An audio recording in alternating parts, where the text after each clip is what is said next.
What is up? Chaos Theory here, and I got my internet connection back, which I'm pretty happy about because now I can start my running guides. So this is going to be the first one. In this video, I plan on just giving out an overview of running, like builds, skills, running locations, like running from where to where, like places you can run. Basically an overview of what I'm going to cover and what I might cover and what I won't cover. So I hope this helps, and in the next few weeks I hope to fill out the guide as well as I can. So let's start. So running, let me go actually to the official Guild Wars wiki so I can show you the definition that they have of running, so I don't like fumble or anything. So I can be like, okay, running. It refers to a player or players leading another player or group through areas that would otherwise prove difficult or time-consuming for them. The runner often runs past all enemies using speed boosting and shadow steps to reach the destination for the person being ran. In Guild Wars, running refers to two activities: rapid travel to a target location, typically through avoiding or ignoring foes. That is the section I'm most likely going to cover the most. And then number two, rapid completion of missions or quests, typically by avoiding or ignoring all foes, but those absolutely essential to completing the task. I'm probably going to get into some of that, like dungeon speed clears. I'm probably gonna need to get asked some help for that one because I'm not the best at speed clearing.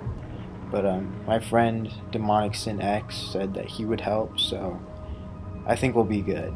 So both activities require specialized builds, equipment, and practice. People offer their services as runners to speed up the game for those who can afford to pay for the privilege. Running is a great way of making money.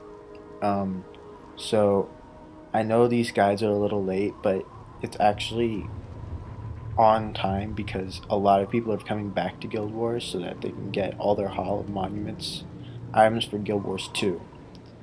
The only thing is that to get those, you need to have a lot of money, like ectos, like stacks of ectos, to be able to get all of your Hall of Monument statues.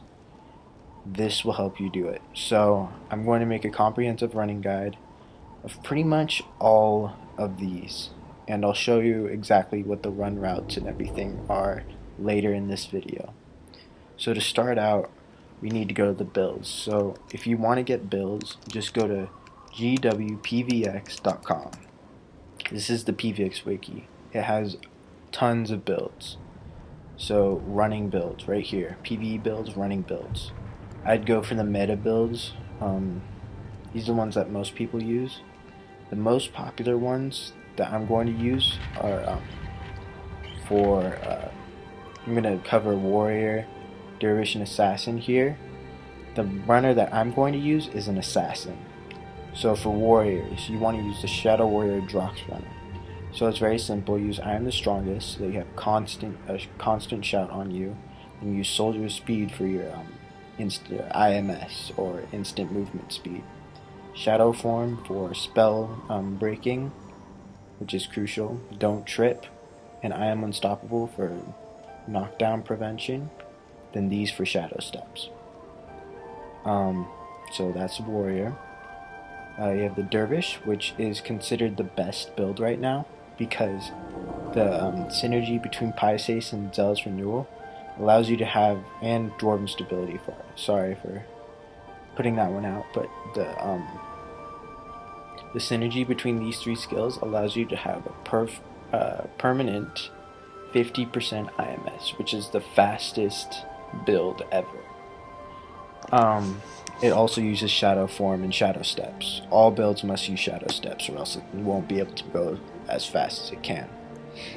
So if you have a Dervish, that's good, but I don't, so I'm going to use the Assassin Ranger Shadow Runner.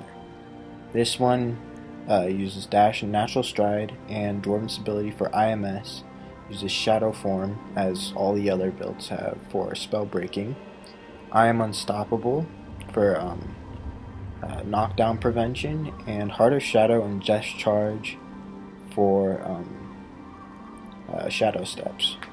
What I also add is Shroud of Distress for the optional, but if you don't need it, don't use it. I personally need it because I'm running a little bit of a different armor setup than most people use. It's more the armor setup that I have is more for more expert runners. But if you're beginning out, you do not want to use this armor set because it makes it a lot harder for you. The armor set that I'm using, yeah, gotta love the pink face mask there. But the armor setup that I'm using is complete attunement and radiant on everything, including the mask. The mask wants to be shadow arts, but everything else should be attunement and radiant. So you have a complete energy set. The weapon you want to use is a staff that has skill recharge of spells. Enchantments last 20% longer, and energy +5. The only one that is necessary to use is enchantments last 20% longer. You need one of those. You can also use a shield with piercing damage prevention, health, and a caster weapon. You can look that up. It's a weapon with energy +5 and enchantments last 20% longer. If you use that, you'll have more armor, but you'll have less energy. So it's really just a payoff of what you need. But if you are a more beginner runner, which most of you probably will be, you want to take off, in the mask, you want to take off the Radiant in the Attunement, you want to put a Minor Shadow Arts, and you want to put Blessed. You can use Blessed or Sentries, but if you're going to get into speed clearing as well, you want Blessed. So trade the Radiant for Blessed if you want to have an easier time. So yeah, that's the armor setup, that's the weapon setup, the build setup. Because I'm using a full energy set, I'm also using Shroud of Distress. So that's another thing you need to keep in mind. So I think that's all the builds, and so I think we can start. So right now I'm just gonna go through. Somebody's PMing me. I'll get to you later.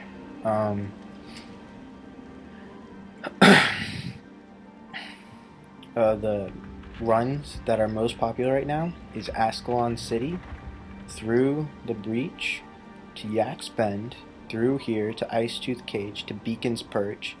Beacon's Perch is pretty much the hub of all expert runners. I don't usually hang out there, but a lot of expert runners do. So if you need help, go to Beacon's Perch. And then down to Lion's Arch. That is a big run. That is also the run you should start out with, because it's a pretty simple one. Other Ascalon runs, which you might want to start out first, is Ascalon City to Ruins of Sirmia, which requires you to go down through here into Regent Valley, Fort Rannoch, then through the Pockmarked Flats to Serenity Temple. This is pretty awesome. You should see that. And then into the Eastern Frontier, Frontier Gate, and Ruins of Sirmia. It's not that popular. I mean, I don't see that many people taking it, but it is a good starting run if you're having trouble. So yeah, so once you have all of that, also Greenwich Courthouse, you can take a little detour to the Milani Academy before you go up here, and you'll have all the areas mapped out for your character. So yeah, if I cover that run, which I probably will, it's not going to be my first one, but I probably will, I'm just going to teach you some advanced techniques. Well, not really advanced, but some techniques that runners know of de-aggroing and aggroing mobs rapidly, which is almost a necessity to know if you're going to get into heavier running. So The most famous one, and the one I'm going to start out with first, is Beacon's Perch to Draknar's Forge, which is also called the Drox Run. This is what got running its name. This is the famous running one, so I'm probably going to cover this one first. And then other runs in the southern Shiver Peaks, what I'm going to get into way later, is Camp Rancor to Deljima Warcrab to Granite Citadel, which is a lot harder. You're going to need to modify your build for that one. And then Draknar's Forge to Ice Caves of Sorrow. That's a detour if you want to do it. Then through to Ice Dome. Ice Dome, I must say, is one of the hardest areas to run. If you can do this, you can do almost any other run. So you can do Ice Dome to the Frozen Forest to Iron Mines. Once you get to Iron Mines, you are required to have infused armor. If you don't have infused armors, you're gonna die. So get infused armor. I might actually show you an infusion run if I have time. Once you get your armor infused, you go down here. You're gonna see a lot of Mersat and Jade armors. That's why you need your armor infused. And you go through, and then you go into Marhan's Grotto. That's also a fairly popular run. Not nearly as much as it was, but it's still pretty good money. And then you can take another detour to Thunderhead Keep. So that's all the southern Shiver Peaks. Another very popular run right now is Lion's Arch to Temple of the Ages, Lion's Arch to Beetleton, Lion's Arch to Gates of Kryda, to actually not DLSCO Seaboard, but Lion's Arch to Fisherman's Haven to Sanctum K. These allow you to these are made popular by War and Kryda because you need all these areas in order to complete it, and people are too lazy to get all them themselves, so you can actually make some decent money on this.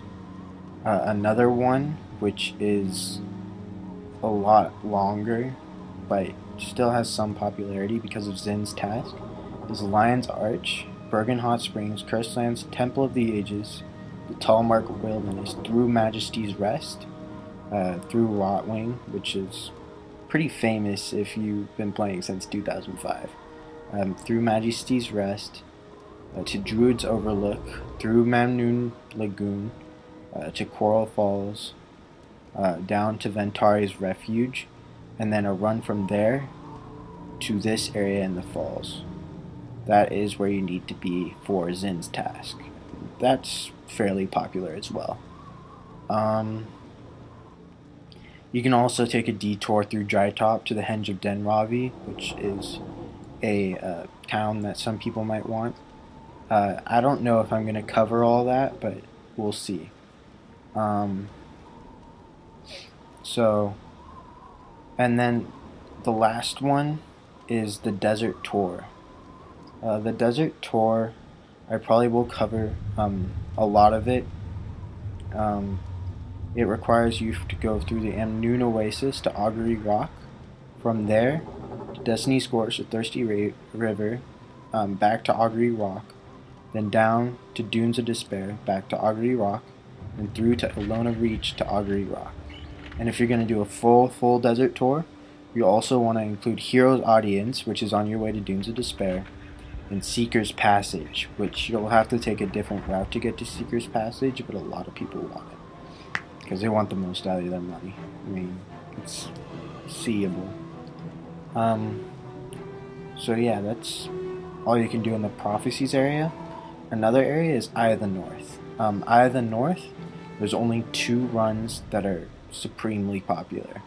The first one is Gunnar's Hold to Olafstead to Umble Grotto, and then you go through the dungeon and you wind up around here to Blox's Vault, through Arbor Bay. You want to go down through Alcazia Tangle, up, and then into Radasum. That is the Rada run, and it's actually somewhat popular. The other one is the Eye of the North Tour. That is to run everybody to every single outpost in Eye of the North, except for Central Transfer Chamber, because you cannot run there. So Long Eye's Edge, Doomlore Shrine, that one's an easy one. Then up to Sif Hollow, down to Olafstead, and then the Rada Run. Then after the Rada Run, you go down and get to Tarnish Haven. That's the Eye of the North tour. And that's everything on this side of the map, so I guess we'll go to Cantha. Cantha, there's not much to run there because you need to progress in the storyline in order to be able to open doors and to be able to get access to bigger lands, so there's not much of a running community here.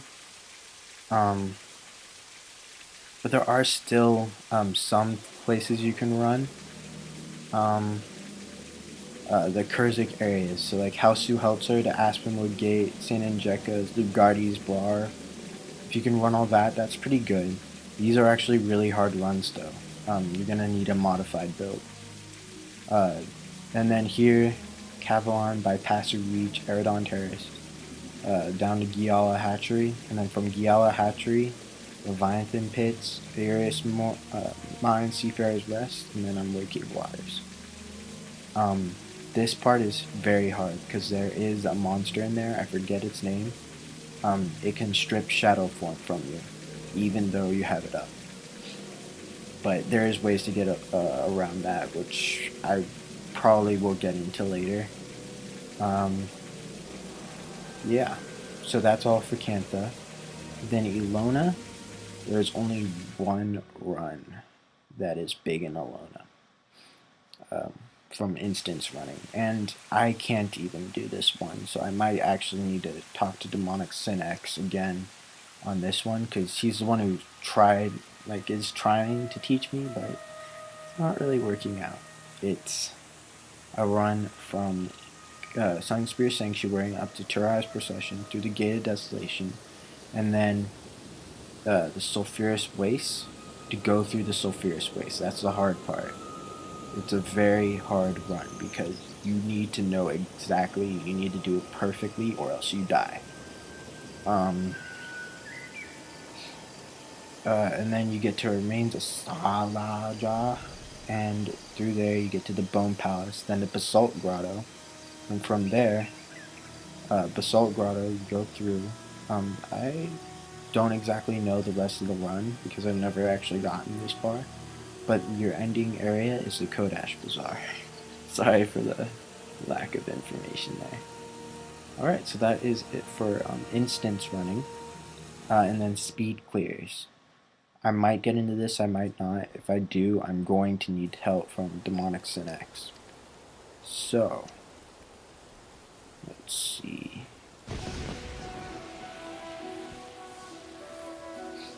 Instance running, also or dungeon running, also known as speed clearing, is a growing. It's probably one of the most popular things to do in common day runners.